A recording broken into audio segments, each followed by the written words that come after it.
G'day, I'm Malcolm Douglas. We're all ready to go on another adventure. I tell you what, it's good to get these bikes on too. That's a little bit hairy coming up that ramp for the first time. Now what we're going to do on this trip is head up to Kakadu in the Northern Territory and across to the Kimberleys. That's Kakadu to the Kimberleys. Now it's the end of the wet season, so we won't be able to get all the way with the Land Rover, the four-wheel drive. So what we're hoping to do is go as far as we can using the Land Rover, and when we get to the flooded rivers, we'll leave the vehicle behind and continue on the bikes. Now, what we're going to do is blow up an inflatable boat, build a little ramp on it, get these bikes across the rivers on the platform, on the little dinghy, then let it all down, put it on here and continue on. So we'll get right up to Mitchell Plateau and to the Mitchell Falls, the top of the Kimberleys, where most people just can't get. We want to have a look at the Mitchell Falls while it's really running. It's going to be quite a long trip, run for about 3 months. All we have to do now is tie these bikes on and we can get going. Malcolm and his mate Jack Nixon will spend the first month in and around the Kakadu National Park in the Northern Territory. Travelling west, they'll explore the Kimberley region of WA, a journey through two of the most spectacular areas of Australia. Tropical rain squalls intensify as they reach the coastal region east of Darwin. Off the main roads, it's still a vast wilderness, hot, humid and hauntingly beautiful. Malcolm and Jack plan to reach many of the areas normally inaccessible to the average traveller. Well, the wet season is almost finished in the top end, and all the low country's underwater. In fact, it's very hard to see these wetlands. You can't drive around. It's not much fun walking around like this. You can come and have a quick look around, but the leeches are exceptionally bad.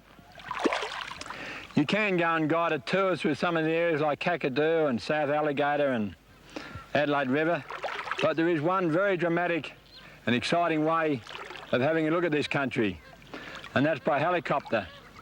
Now we're about an hour and a half out of Darwin and we're heading for Woolner Station. In the morning, first light, we're going out across the wetlands in a helicopter, and that's going to be a great trip. And I'm going to get out of this water because the leeches are very bad. These warm northern waters teem with leeches, and it's impossible to move through the swamps without attracting them. A leech bite anaesthetises the skin, so the victim's unaware of an attack. An anticoagulant prevents clotting, and 100 years ago many human ailments were treated by bloodletting. An application of leeches was believed to possess curative powers. Recent medical research has renewed interest in the practice of leeching. Passing over a small creek on the Woolner Station Road, Malcolm sees dark shadows in the water and stops to investigate. The creek's teeming with tiny fish. A cement culvert has stopped their migration to the headwaters, and the strongest, driven by fierce instinct, struggle to jump the barrier.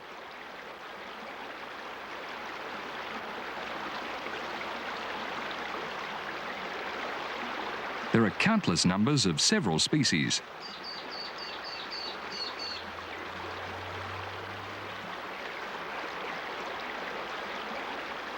Jack takes a close look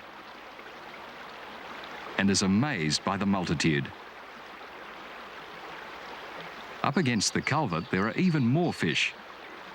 One scoop with a Hessian bag produces a staggering number. The strongest will survive, overcoming this man-made obstacle. But a small race should have been constructed to allow for uninterrupted migration of fish and other aquatic creatures. Malcolm will use Woolner Station for his base over the next few weeks. At the station, they meet Simon Taylor, the helicopter pilot. And at first light the following morning, it's out across the wetlands.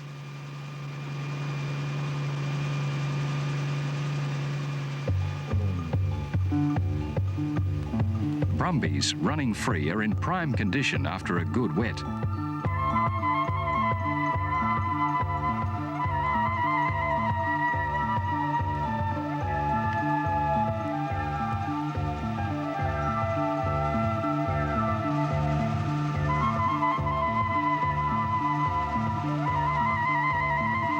Once station-bred horses, they now run wild across the plains. Their numbers are rapidly increasing, and sadly, there is talk of culling to reduce their numbers.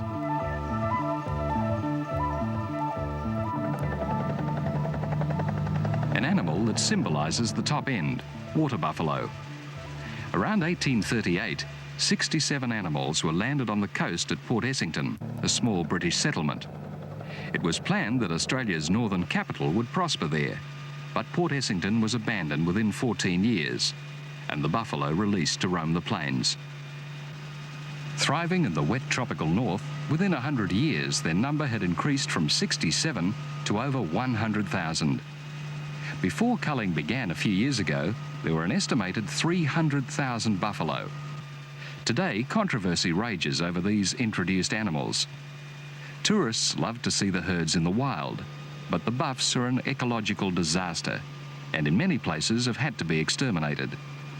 Here at Woolner Station, buffalo are mustered annually. Slowly, the herds are being domesticated and the meat used for human consumption. Many thousands of young buffalo have been exported back to Asia. Jabiroos, Australia's only stork.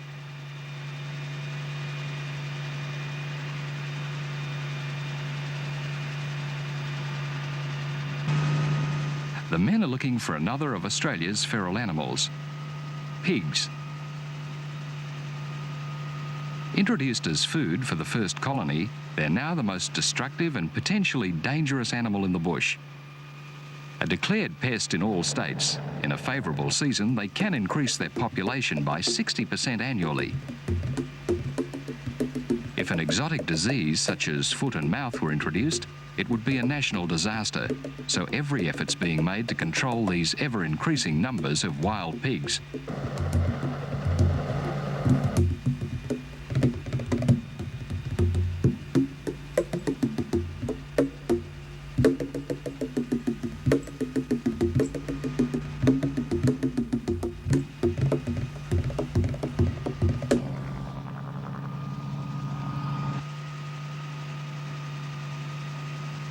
Lotus lilies grow profusely in the shallow, sweltering swamps. These magnificent wetlands are constantly threatened by the buffalo and pigs. Recently, with the removal of the buffalo, these lush plants have made a remarkable comeback.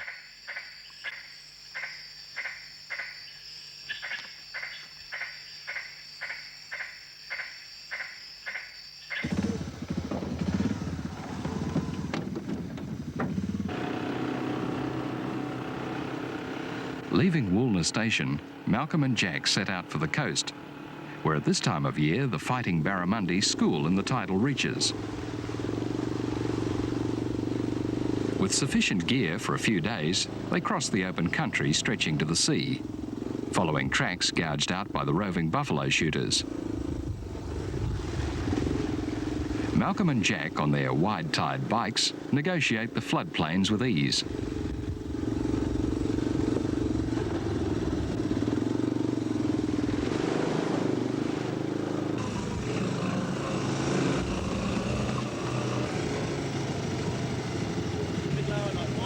A deep permanent billabong is their first major obstacle.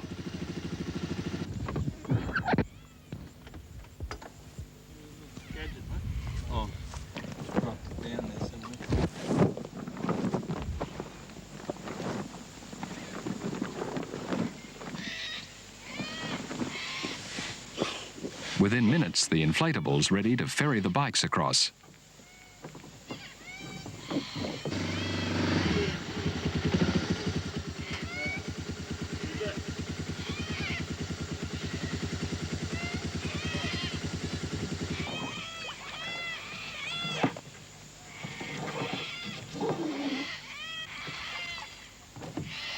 jeering corellas congregate to watch this astonishing performance.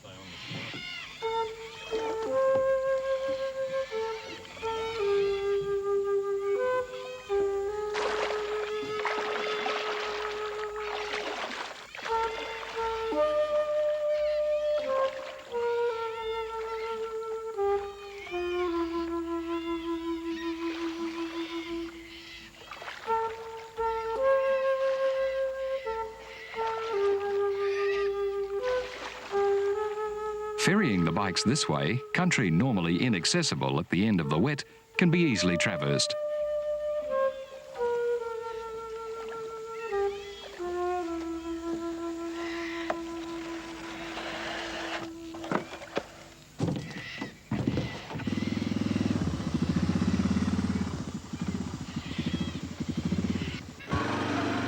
The men head for high ground to camp for the night.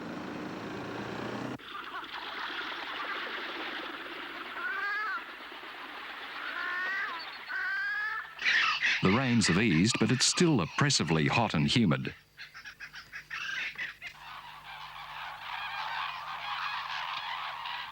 Towards the coast, large flocks of brolgas soar high, gliding effortlessly on the hot thermal currents.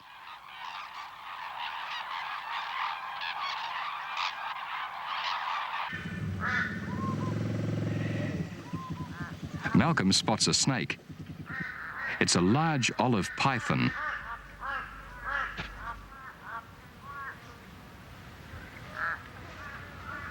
These docile reptiles are found from Cape York to Western Australia.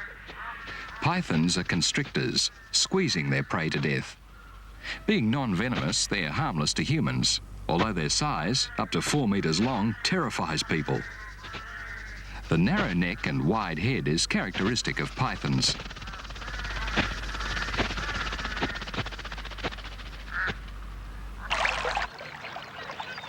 Reaching the tidal estuaries, Malcolm seeks out the elusive barramundi.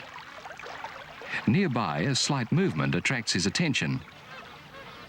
He's disturbed a crocodile. With an intense fascination for crocs, he follows the trail. Alarmed by Malcolm's presence, it has charged off.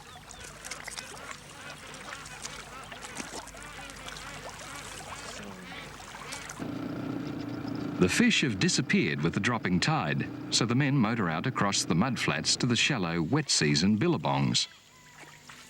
At the beginning of every wet, the barramundi migrate up the rivers and spread out over the floodplains to breed. Some are trapped as the diminishing waters recede at the end of the monsoons. Although many survive in the permanent billabongs, shallow waterholes like this one dry up, and by September, literally thousands of barramundi perish. But for now, they offer good sport and fresh meals for Malcolm and Jack.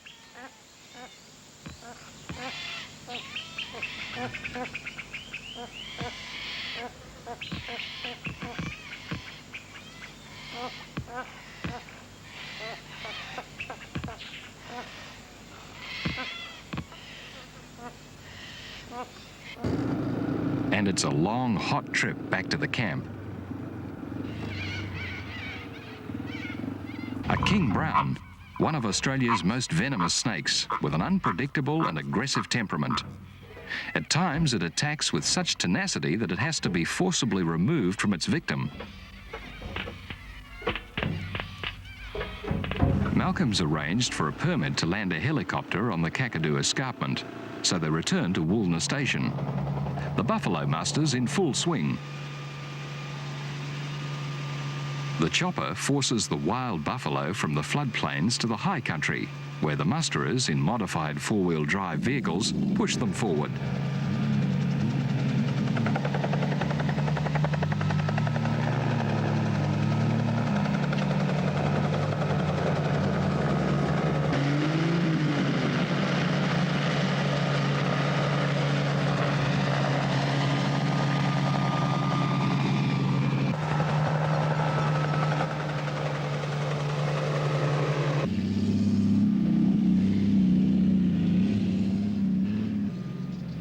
Long Hessian wings guide the animals into the yards.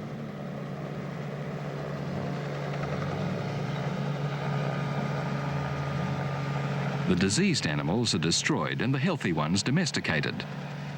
Many of the young buffs will be exported. In the confines of the yards, they're nervous and cantankerous.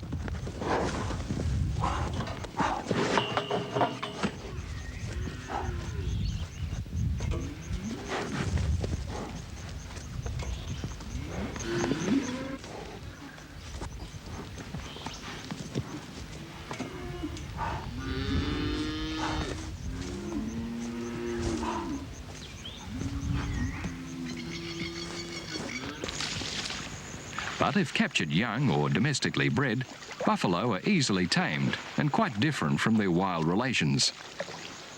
Buffalo produces a high-quality meat, and farming them is a thriving industry in the Northern Territory, where European breeds cannot cope as well with the tropical environment.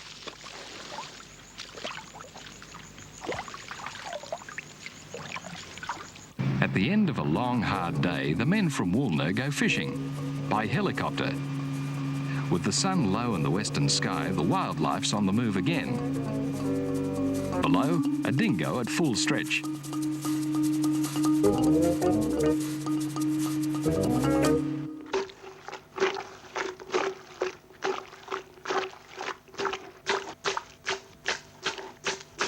It's only a few minutes to sundown, so Joey wastes no time heading for his favourite fishing hole. The barramundi are on the bite.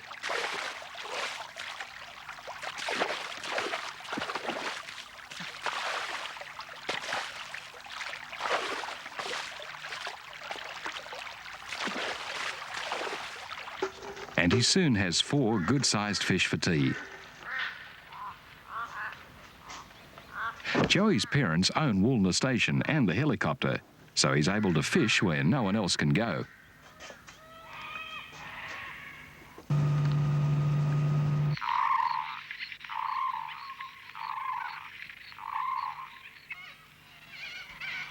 In the morning, Malcolm and Jack are off again.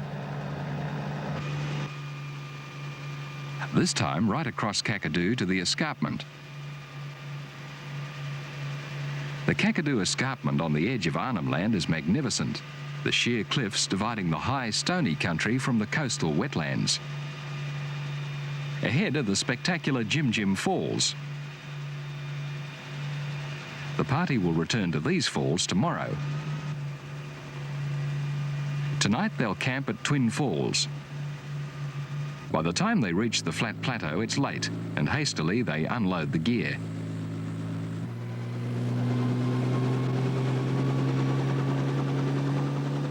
Simon heads back to base for refuelling. At this time of the year, all roads and tracks into this region are closed to traffic, so a helicopter is the only way to visit the backcountry.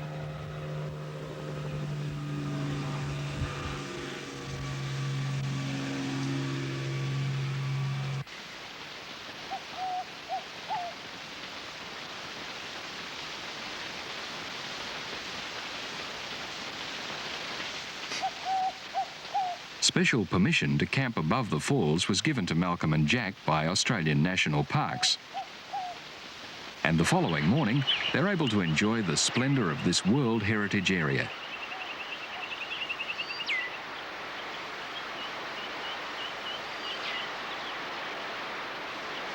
The streams run off the plateau, cascading down over immense rock slabs to the valley floor.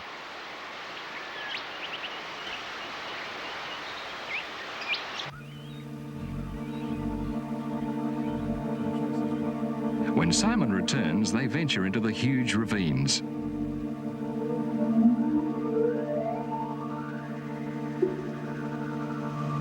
Ahead, Twin Falls.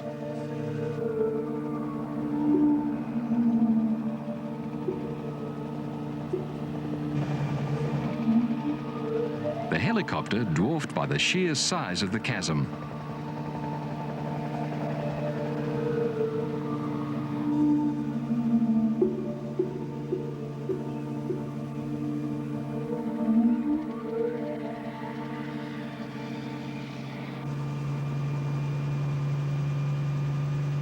It's a quick trip back to the campsite to collect the gear and then across to Jim Jim.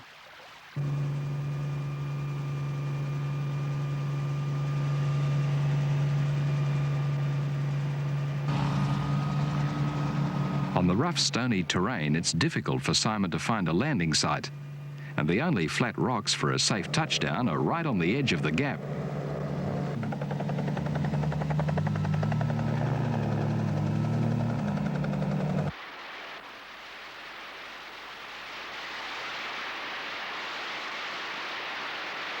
The view from the top is dazzling.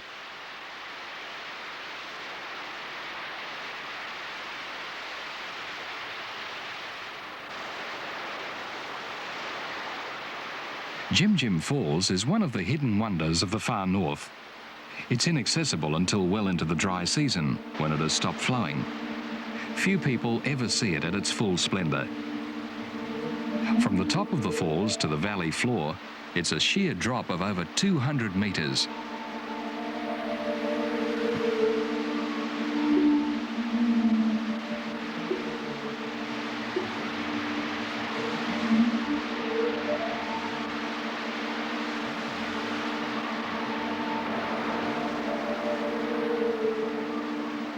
Malcolm and Jack hike around the escarpment to the very edge of the precipice. A breathtaking view.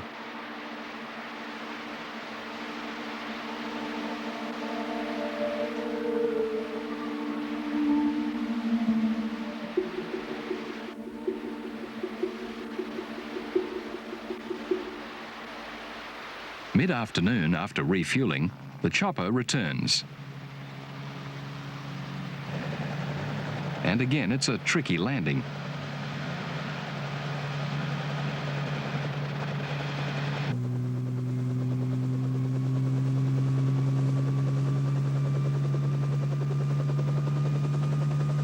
The chopper hovers a few centimetres off the ground, and a moment later it's over 200 metres above Jim Jim Creek. An exhilarating experience if you have a head for heights.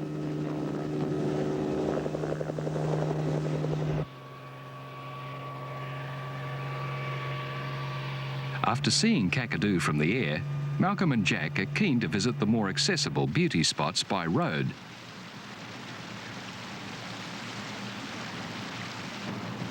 Leaving Woolner Station, they arrive again at the creek where, a few weeks ago, there were teeming masses of fish. Now they've gone, and the pied herons and egrets clean up the stragglers.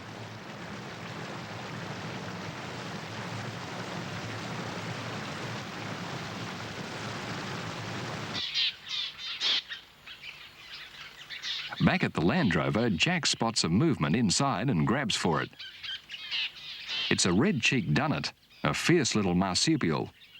It must have climbed into the vehicle during the night. Throughout Australia, there are several different species of dunnets. They're often mistaken for mice, but these mammals carry their young in a pouch and have this distinctive strong jaw with large canine teeth. Like so many Australian native animals, there's still much to learn about dunnets. With the easing of the monsoon, the roads through Kakadu are open again, and Malcolm heads for Obiri Rock. Now here's one of our popular mates of the Kakadu area, the frilled lizard. It's very warm today and he's very active. You can see how he's getting that frill up. He's very aggressive. Now if I show him a hat, they often bring their tail around and he's spitting and snarling. Now these are the ones you get in the Northern Territory and the Western Australian area. The Queensland one is very dull in the frill. These ones are a lot brighter. And a lot of people say to me, why don't they see the frilled lizard when they come up here? Well, most people come up in our southern winter, that's the dry season. You don't see them so much. They're a lot more active in the wet season. Just the end of the wet now, it's very hot, very steamy. That's while he's out. He'll see how he's using his tail there to have a go at me? What's this? He'll just, look at that. Brings that tail up. If you see these guys, they're more fright than bite. They will give you a bit of a nip. I don't know whether you can hear him hissing. Uses that tail. Just see if we can pick him up. Get a nice look at that frill. Come on, mate. Got very sharp claws. There we are. You'll settle down here in a minute. Now, come on. There we are. There we are. So he's more interested in the hat. Now don't you bite me on the nose. We might just leave him alone. You can go and have a look at Iberi Rock. See you later, mate.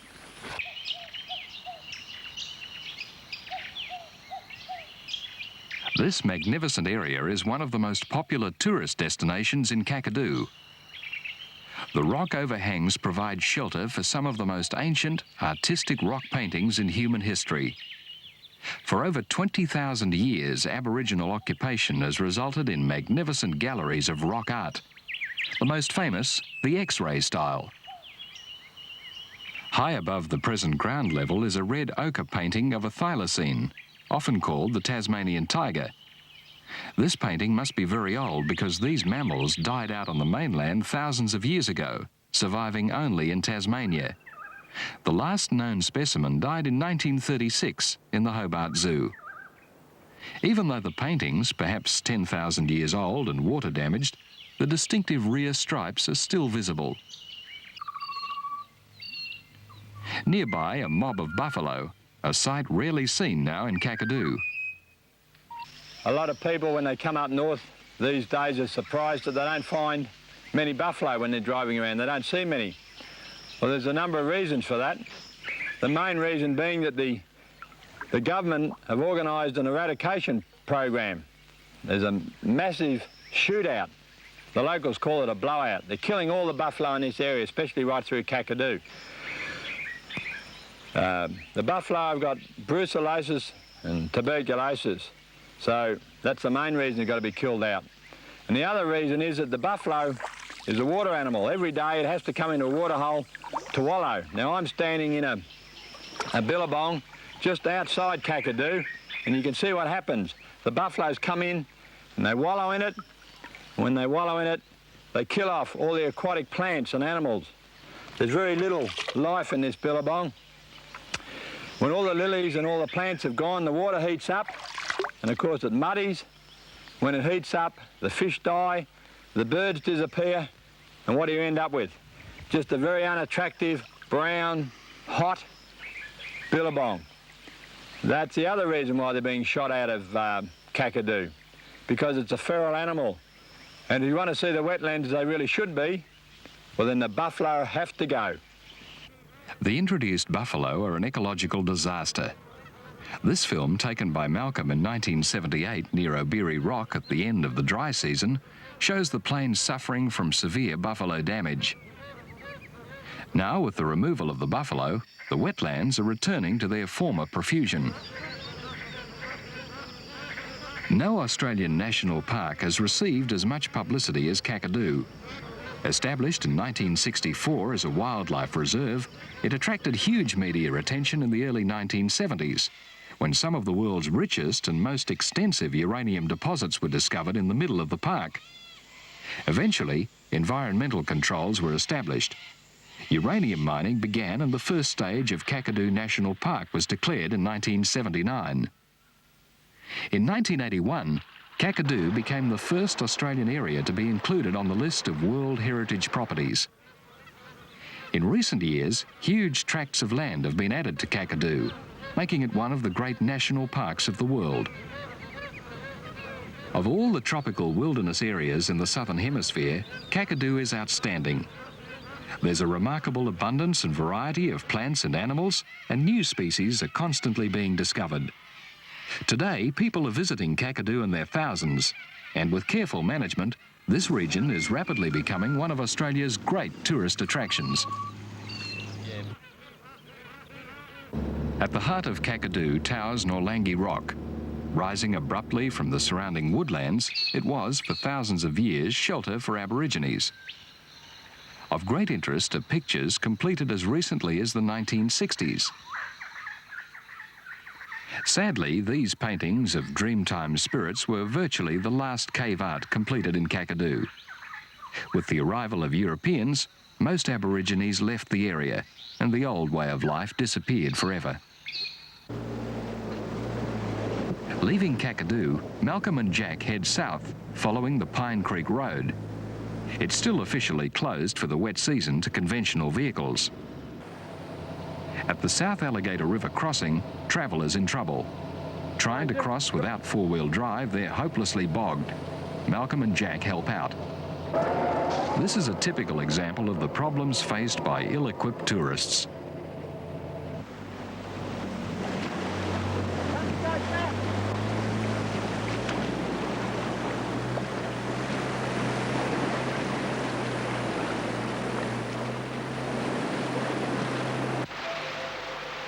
Their next stop is UDP Falls on Waterfall Creek, a picturesque area that has been included in Stage 3 of the Kakadu National Park.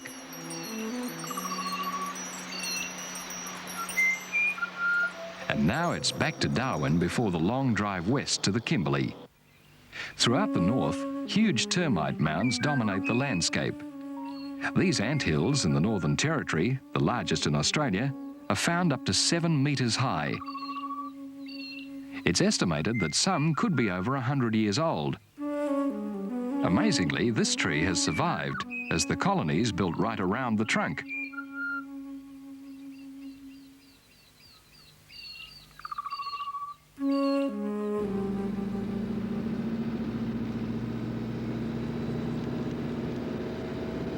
Back in Darwin, Malcolm and Jack head for Doctor's Gully, a small bay off the main harbour.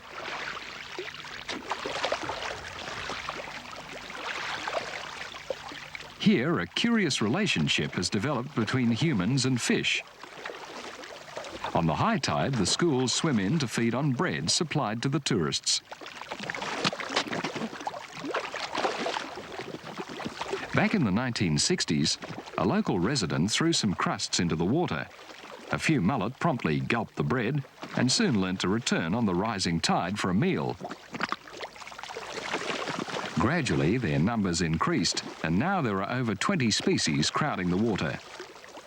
The large green-coloured milkfish and mullet are the most common. It's been declared a marine sanctuary, so don't think you can drop a line in here.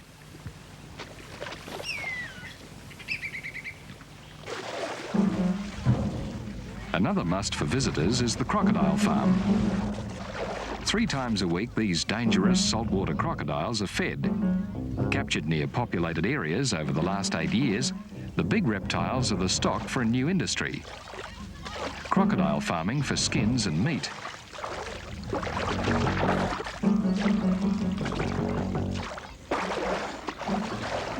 Saltwater crocodiles are recognised man-eaters, and their speed and agility when attacking is vividly demonstrated, even when the prey is a dead chicken.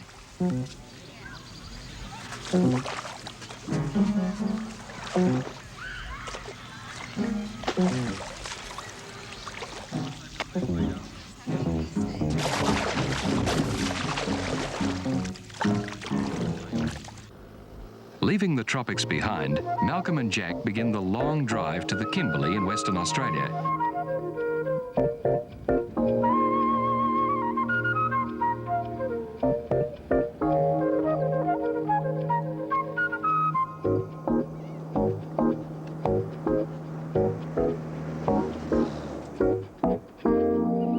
They enjoy 2 days of pleasant driving.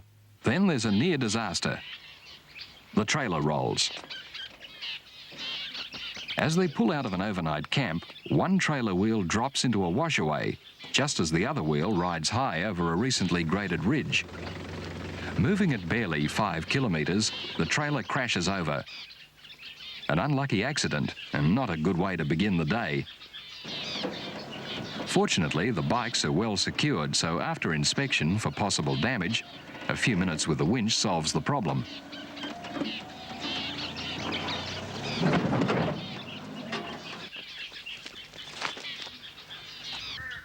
And apart from a few minor repairs, all's well.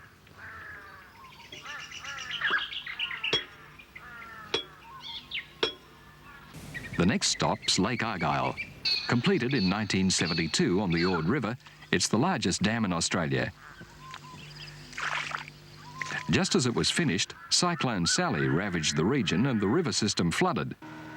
The dam filled quickly, and the Western Australian Wildlife Authority swung into action to rescue stranded animals.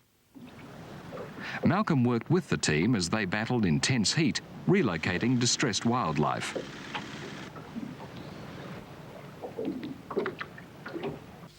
It It was a unique and memorable experience for Malcolm, and now he's about to travel across Lake Argyle again.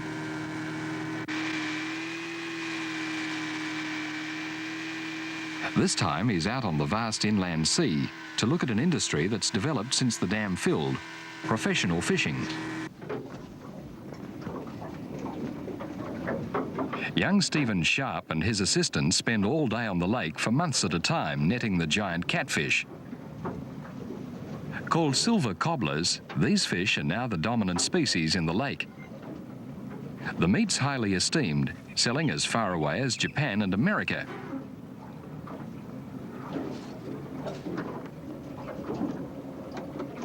Every 30 minutes, the nets are checked and reset.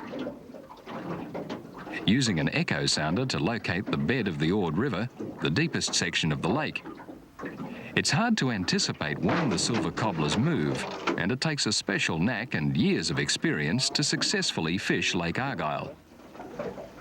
Apart from the small fishing industry and tourism, in the short term, Lake Argyle's been an economic disaster. But in years to come, this amount of fresh water, 8 times the size of Sydney Harbour when full, will be a precious asset for Australia. 80 kilometres from the lake at Kununurra is the diversion dam, established to irrigate the fertile Ord River floodplains. The original cotton and rice crops were failures, but new crops such as bananas and rock melons are good money spinners. The trailers left at Turkey Creek, and the men head along a 4-wheel drive track to the Bungle Bungles. Malcolm first visited them in 1986 and was so fascinated he's determined to see them again. Wet season washaways are dangerous, so Jack marks them clearly for travellers who'll use this track during the dry season.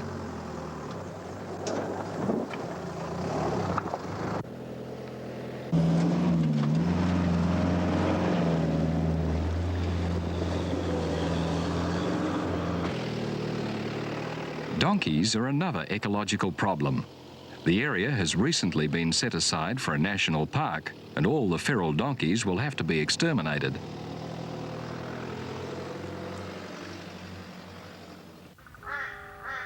Ahead loom the bizarre Bungle Bungles.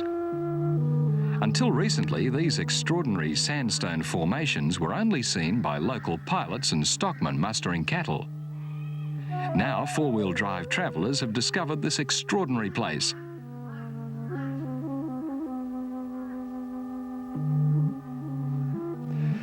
The Bungle Bungles is unique. There's nothing else quite like it in the world.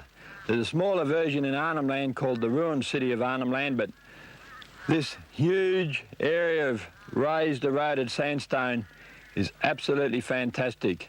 I guarantee that very few people have been in here as yet, but in a few years, this is going to be one of the greatest tourist attractions in the world. And that is the dilemma. This area has been declared a national park, but how do you manage it? It looks pretty rough, and it is rough, but it is actually a very fragile environment. Just have a look at these rocks. Now, all this is a very fine white sandstone. It's not black and it's not orange. When you get back and you see that very distinct tiger-like banding of orange and black, that is actually layers of silica and algae. It's a veneer right round all these rocks. So this veneer of algae and silica has actually protected the very fine sandstone for millions of years. Now right here in front of me, you can see the white sandstone. Now, if I just touch it, it just literally crumbles away in my fingers. And this is the problem with the bungles. It is a very fragile ecosystem. Now, what's going to be done about it? Well, the Department of Conservation and Land Management in Western Australia has declared all this area a national park, and at the moment they're working out a management plan for it. When you come to the Bungle Bungles in a few years, and I know you will on your round Australia trip, don't think it's your divine right to climb up these and to go crashing up the gorges in your 4-wheel drives, because you can see not what one person's done here. When you get tens and thousands and hundreds of thousands of people, we're going to wreck it. And think about that, and we've got to preserve the Bungle Bungles for the future generations. 350 million years ago, the Bungle Bungle sandstone massif was pushed up from the ocean. Erosion and weathering have formed an incredible landscape. The southern end is the most spectacular. Piccaninny Gorge, a narrow, sinuous valley.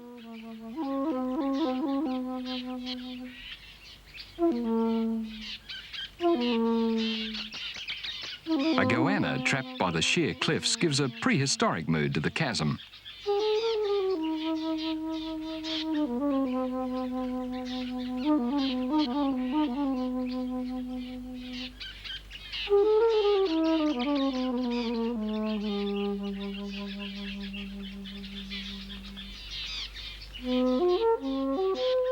There's no permanent water in the bungles, but after the wet season, temporary pools are replenished.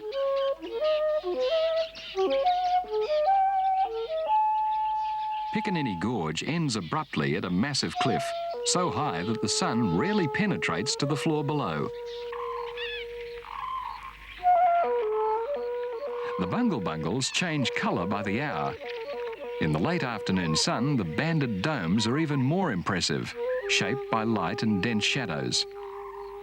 One of the great natural wonders of Australia.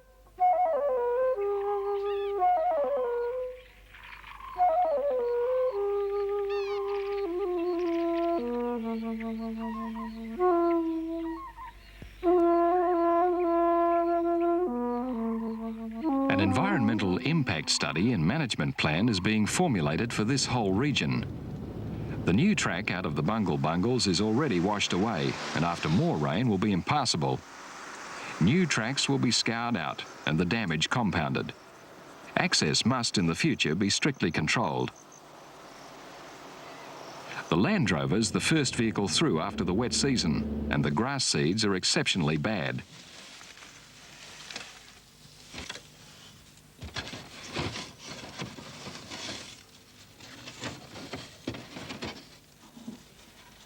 After cleaning out the radiator, it's west along the recently sealed Highway No. 1 to Derby.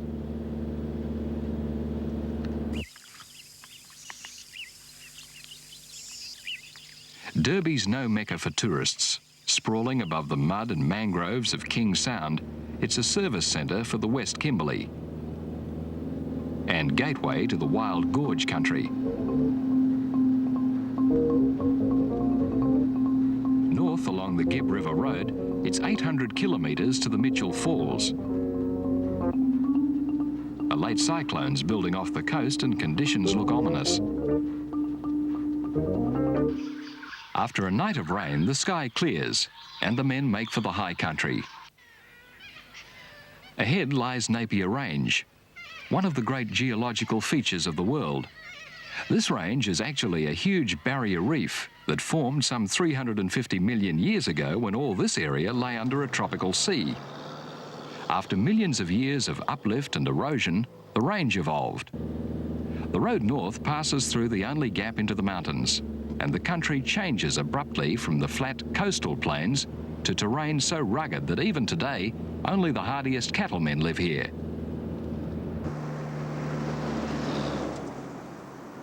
This is the King Leopold's, the vivid colours so typical of the Kimberley.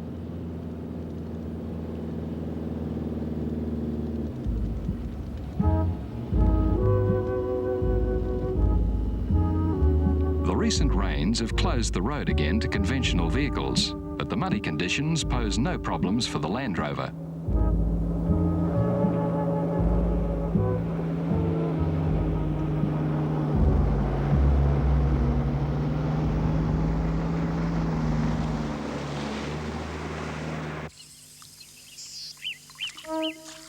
A twisted boab dominates Galvin's Gorge, a magic place. No other part of Australia is quite like the Kimberley. Harsh terrain, bewitching colours, and surprisingly delicate beauty.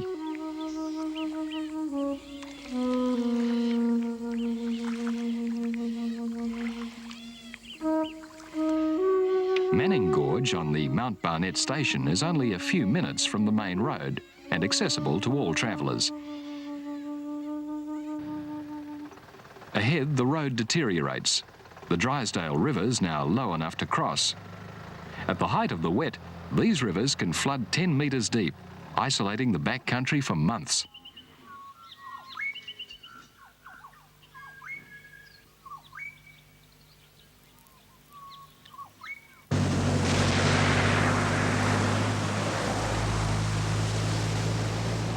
Their first major barrier to the Mitchell Falls.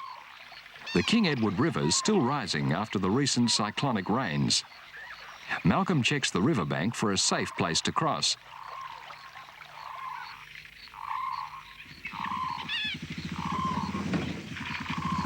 From here on, the men will use the bikes. Below the dinghy, the water's 4 metres deep, so loading the bikes onto the inflatables a bit tricky. Tentatively, Malcolm and Jack paddle into midstream. Barring accidents, they'll be the first team onto the Mitchell Plateau after the long, wet season.